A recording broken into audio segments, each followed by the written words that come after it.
This video is all about the bird dog exercise, one of the most common core stability exercises out there. We're going to break it down. We're going to look at why we actually do it, the right way to actually complete the exercise, and then the benefit that we're trying to get out of it in the first place. So what is the point of a bird dog exercise to begin with?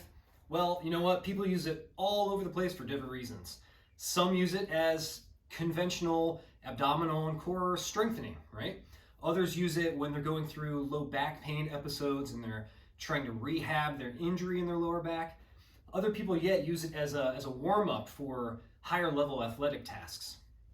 Whatever you choose to use it for, the bird dog can be a fantastic exercise to really recruit the muscles whose job it is to stabilize and really support our spine during athletic movement. So here's the problem though.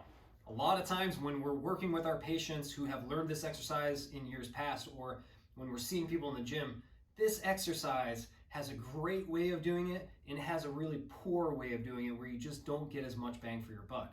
So let's make sure that we really dial in the mechanics of this movement. Let's go. So to get really good at this exercise, it's really important that we understand that the purpose of the muscles, the core muscles that surround and support our spine, the purpose of them is not to necessarily cause movement of our trunk and of our spine. It's to provide stability and support and rigidity and stiffness to our lumbar spine. That is really different, right? Because we look at sit-ups, Russian twists, side bending maneuvers. These aren't horrible exercises in and of themselves, but that's really not the degree of which we are supposed to be using these muscles, especially when it comes to athletic and mobile movements, right? So if we are trying to make sure that we are maintaining stiffness and rigidity in the spine, when we look at the bird dog exercise, here's what we should not be seeing.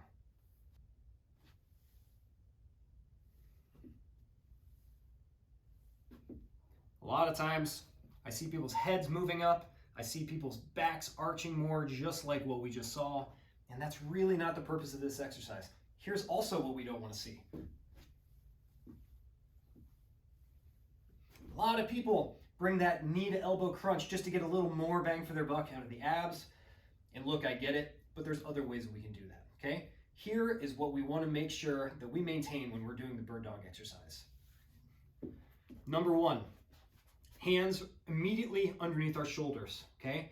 And when I say immediately underneath, it's sometimes kind of hard to tell. So we want to just make sure that you do a little bit of rocking before and after to get a good sense for how you can have your shoulders right over your hands rather than behind them or in front of them.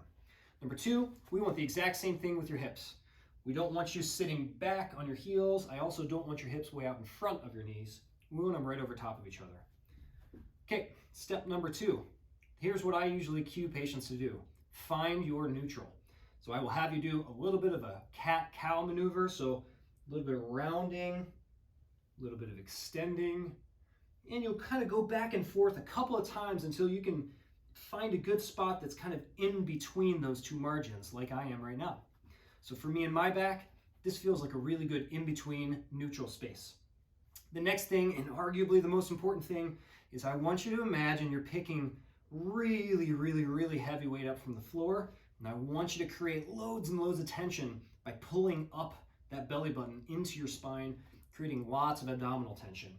That is crucial because we want that particular tension not to let go at any point of this exercise.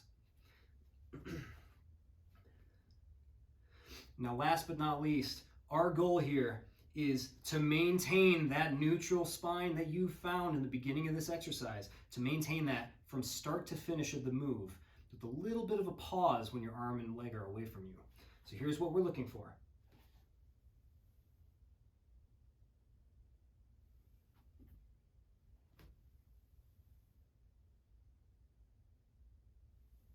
One of the things that you may notice there is that I was not arching and rounding with every repetition. Excellent. Another thing you'll notice is that my rear leg was not reaching up towards the sky, right? What we rather prefer people to do is to keep it closer to the ground and think about moving your hand and your foot away from your body as long as they possibly can be, rather than lifting them up towards the ceiling.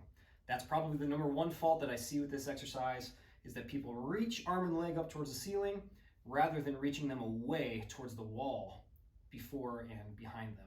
So Here's what it looks like when we reach towards the ceiling.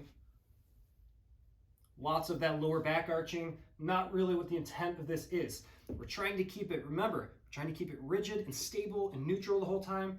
So we want that really massive amount of tension in the abs. We want to keep our foot and our hand closer to the ground. And we're much better able to do that. And let me tell you, if you're doing it right, this should not, I repeat, this should not be an easy exercise. Hey, if you made it to the end of this exercise, please give us a like, subscribe, comment, drop us any questions that you might have, and we hope that you found it valuable. Have an awesome day.